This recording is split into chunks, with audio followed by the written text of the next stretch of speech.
So nagisgot ka about sa ikapulo or tithe.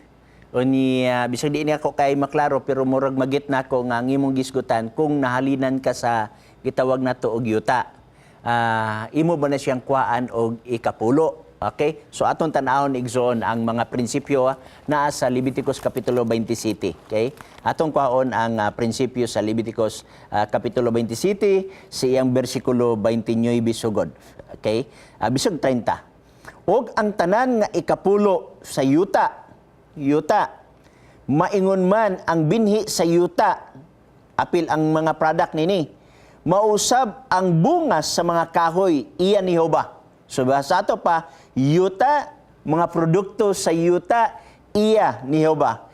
Kini maoy butang nga balaan alang kang Jehova. O kung adunay buot nga magalukat og jutay sa iyang ikapulo, igadugang niya niini ang ikalima kabahin. 32. Og ang tanan nga ikapulo sa mga baka, kung mga karniro, bisan unsa nga muagi ilalom sa sungkod, ang ikapulo nini pagabalaanon ngadto kang Jehova. So sa verse 30, klaro na to, og ang tanan nga ikapulo sa yuta. So apil ang yuta. So kung pananglitan og mahalinan ka og yuta igsoon, let us say ang halin sa yuta is 1 million, imo na daan imong ididak o ignon talang 100,000 aron na sa iyong kwentuhan. Kung 100,000 ang halin sa yuta, ididak na nimo daan diha igsoon ang mga taxes, no? Mga galastuhan.